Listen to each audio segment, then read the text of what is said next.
Welcome to the Pencil Bob channel. I hope you enjoy my stories. Please like and subscribe, and hit that notification icon so you never miss out. Now on with the stories. It's funny how the smallest things can blow up into the biggest problems. Let me take you back to last Christmas, which should have been a relaxing time spent with family. But no, the universe had other plans. I'm the kind of person who values family time, so when I had to work near my aunt's place just before Christmas, I thought, why not combine work with a little holiday cheer? My aunt, bless her heart, lives in one of those older, semi-rural subdivisions, the kind that makes you feel like you've stepped back in time. The streets are lined with 1940s and 50s ranch houses and split levels, the kind of homes where you can imagine kids playing stickball in the street and everyone knows everyone's business. The HOA in her community is generally laid back, and she's never had any real issues with them, aside from a few minor annoyances. But what happened after Christmas was beyond anything she or I could have ever imagined. So, I spent a few days at my aunt's place in December, enjoying the usual holiday chaos. It was great. We had our family gathering, and I parked my trusty Ford Fusion in her driveway. Now, this car has served me well for years. It's 8 years old, sure, and there's a tiny rust spot on the back fender, but other than that, it's in great shape. I'm not one to obsess over appearances, and I figured as long as it runs smoothly, who cares about a little rust? After New Year's, I went back to my routine, blissfully unaware of the storm brewing in my aunt's quiet neighborhood. Fast forward to April, when my aunt came to town for business. We met for lunch, just like we always do, and she dropped the bombshell that would leave me shaking my head in disbelief. She started off casually enough, mentioning that her HOA had sent her a letter in January. At first, I didn't think much of it. Maybe it was a notice about lawn maintenance or some other mundane issue. But when she told me the reason for the letter, I nearly choked on my sandwich. According to the HOA, my aunt was in violation of some rule because of a junk car parked in her driveway. Now, if you know my aunt, you know she's not the type to keep a junker around. Her driveway is home to her pristine GM vehicle, her son's equally well-maintained GM truck, and her boyfriend's Volkswagen. The idea that they would own a junk car was absurd. She was just as confused as I was, so she called up the HOA president to clarify. The president, who has a reputation for being a bit of a stickler, assured her that it was no mistake. He told her that the car in question was a rusty old Ford sedan. My aunt was floored. She and her son both work for GM, and they're loyal to the brand, so the mention of a Ford sedan threw her off completely. And then it hit her. The president was talking about my car. When she told me this, I couldn't decide whether to laugh or be angry. My rusty old Ford sedan was a clean, well-maintained Fusion with a small, barely noticeable rust spot. The HOA's letter made it sound like I'd left a decrepit heap of scrap metal in her driveway, which couldn't be further from the truth. I'm talking about a baseball-sized rust spot here, not a car that's been rotting away for decades. My aunt, being the diplomatic person she is, tried to reason with the president, explaining that the car belonged to her nephew, me, and that it was only there for a few days. She even pointed out that the car wasn't abandoned or in disrepair. It was simply a vehicle that had been parked in her driveway temporarily. But the president wasn't having any of it. In his eyes, my car was a blight on the neighborhood, and he insisted that she either move it or face a fine. I couldn't believe the nerve of this guy. It's like he had nothing better to do than nitpick at the tiniest details of other people's lives. And the more my aunt told me, the more ridiculous it sounded. Apparently, this president was one of those types who takes his HOA duties way too seriously. You know the kind. He probably spends his evenings patrolling the neighborhood with a notepad, looking for any excuse to write someone up. As my aunt recounted the story, I could see how frustrated she was. It wasn't just about the car. It was the principle of the matter. Here she was, a law-abiding homeowner who had never caused any trouble, and she was being harassed over a non-issue. She had lived in that community for years, always paying her dues on time, always keeping her property in good shape. And this was how they treated her? To make matters worse, the president had already sent out a notice to the entire neighborhood about the eyesore in her driveway. My aunt didn't mention it outright, but I could tell she was embarrassed. She's always been proud of her home, and now, thanks to my rusty junker, she was the talk of the neighborhood for all the wrong reasons. I felt terrible. I mean, who wouldn't? I never meant to cause her any trouble, and yet here we were. But what could I do? The whole thing was so absurd that it was almost comical, except it wasn't funny at all. As the weeks went by, the situation escalated.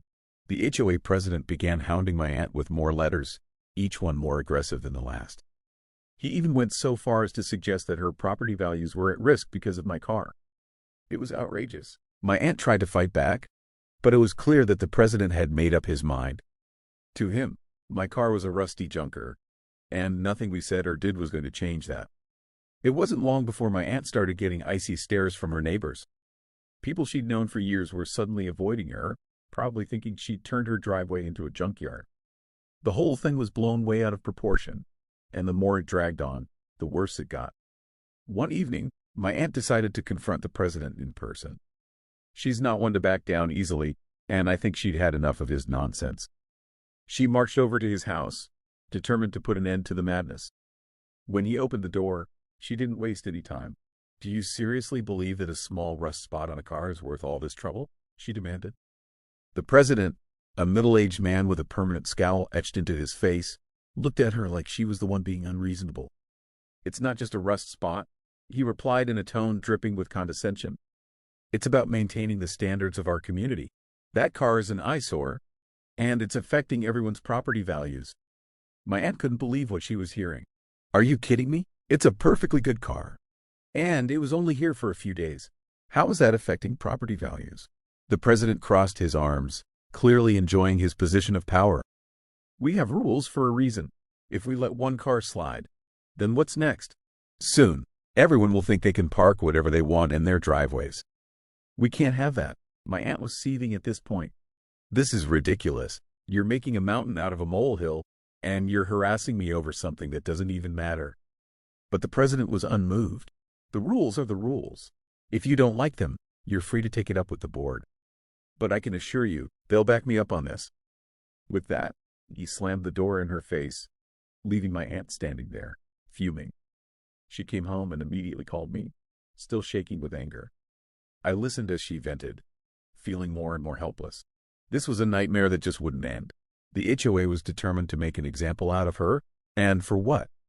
Because I dared to park my car in her driveway for a few days? The tension in the neighborhood continued to build. The president seemed to be on a personal crusade against my aunt, using every opportunity to criticize her and her property. He even started nitpicking at other things, like the color of her mailbox and the height of her hedges. It was clear that he was out to get her, and there was no reasoning with him. The stress was starting to take its toll on my aunt. She was losing sleep, constantly worrying about what the HOA would come after next. It was affecting her work, her relationships, and her peace of mind. And all because of a tiny rust spot on my car. One day, she called me, her voice trembling. "I don't know how much more of this I can take," she said. "I feel like I'm being bullied in my own home." It broke my heart to hear her like that. My aunt, who had always been so strong and independent, was being worn down by this petty tyrant. I wanted to do something, anything, to help her, but I didn't know what. Then, things took an even darker turn. Late one night, my aunt heard a noise outside her house. She looked out the window and saw a group of people gathered around her driveway, pointing and whispering. She couldn't make out what they were saying, but she had a sinking feeling that it had something to do with my car. The next morning, she found a note taped to her front door. It was from the president, informing her that the board had decided to impose a daily fine until the rusty junker was removed. The note was cold, impersonal, and felt like a slap in the face. The fine was exorbitant, far more than what anyone should be charged for something so trivial. My aunt was at her wit's end. She knew she couldn't keep paying the fines, but she also refused to let the HOA bully her into submission. She considered taking legal action, but the thought of a prolonged battle with the HOA was daunting. I felt sick to my stomach. My simple visit had turned into a nightmare for her, and I couldn't shake the guilt. My car, which I had always taken pride in, had become the symbol of her persecution. And the worst part was, there seemed to be no way out of this mess. The situation hung over our heads like a dark cloud. My aunt's once friendly neighborhood had turned hostile, and the tension was tangible. Every time she saw the president or one of his cronies, she felt a surge of anger and frustration. They had taken something as innocent as a car and twisted it into a weapon against her. Weeks turned into months, and the fines kept piling up. The president made sure to remind her at every opportunity, sending letters, making phone calls, even stopping by her house unannounced to check if the car was still there. It was relentless, and my aunt was growing more and more desperate. One afternoon, she received an anonymous tip from one of her neighbors, who was sympathetic to her plight but too afraid to speak out publicly. The neighbor revealed that the president had a personal vendetta against her. Apparently, he had tried to make a move on her years ago, and she had turned him down. Ever since then, he had been waiting for an opportunity to get back at her, and my car had given him the perfect excuse. When she told me this, it all started to make sense. This wasn't just about my car. It was about power, control, and a grudge that had festered for years. The president was using the HOA as a weapon to settle an old score, and my aunt was caught in the crossfire. The more we talked, the more determined I became. This wasn't just a matter of moving my car or paying a fine. It was about standing up to a bully who was abusing his power. But how? The board was firmly in the president's pocket, and most of the neighbors were too afraid to speak out. As I hung up the phone that day, a plan began to form in my mind. I wasn't sure if it would work, but I knew I couldn't sit back and do nothing. My aunt had always been there for me, and now it was my turn to be there for her. But before I could put my plan into action, the situation took another unexpected twist. The president, it seemed, wasn't satisfied with just harassing my aunt. He wanted to humiliate her, to make an example of her in front of the entire neighborhood. One evening, as my aunt was coming home from work, she noticed something strange in her driveway. As she got closer, she realized with horror that someone had spray painted the words, "Junker," in bright red letters across the side of my car. It was a deliberate, malicious act designed to shame her and force her to comply with the HOA's demands. My aunt was devastated. She called the police, but they were of little help. Without any witnesses or evidence, there was nothing they could do.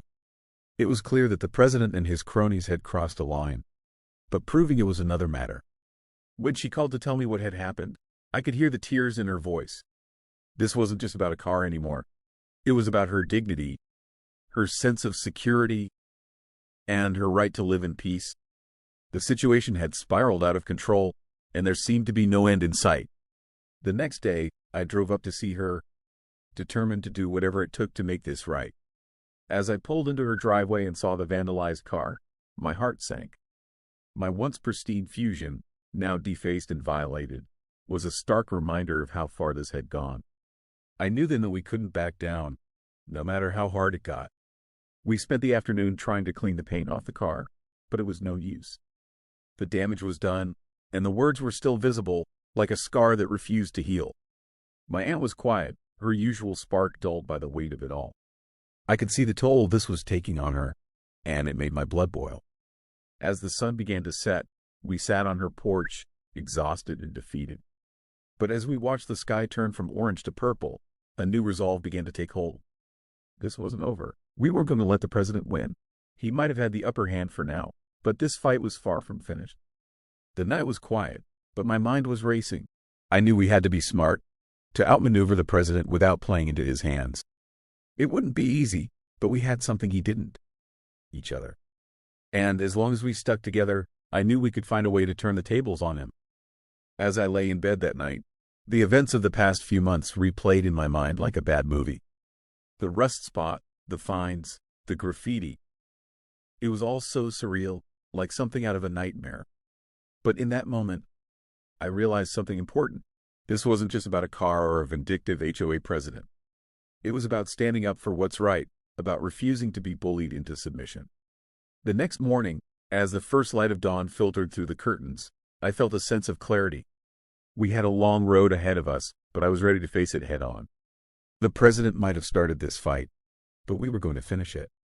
And no matter what it took, we would make sure that justice was served. Because in certain parts of America, especially the parts where you have retarded HOAs, privilege is a real thing. In this case, privilege is what you would generally think of as basic human rights. Things such as life, liberty, and the pursuit of happiness. In Louisiana common law, it is legal for a homeowner to shoot someone dead for knocking on their front door. In New Mexico common law, it is legal for the right-wing paramilitary police to shoot homeless people. In Texas, it is legal for the police to carry out a drone strike. In California, it is legal for the police to deliberately immolate someone. So the police in that region are less public servants and more glorified private security with a license to kill. Basically Blackwater, though that may be giving Blackwater less credit than they're due. Without seeing the regulation that her fine was based on, there's not much to say other than it sounds like the board is overzealous in its enforcement and she should have fought it. However, your aunt willingly agreed to abide by the regulations when she purchased her home. If the board is out of line, the best recourse is to elect responsible and reasonable owners to the board.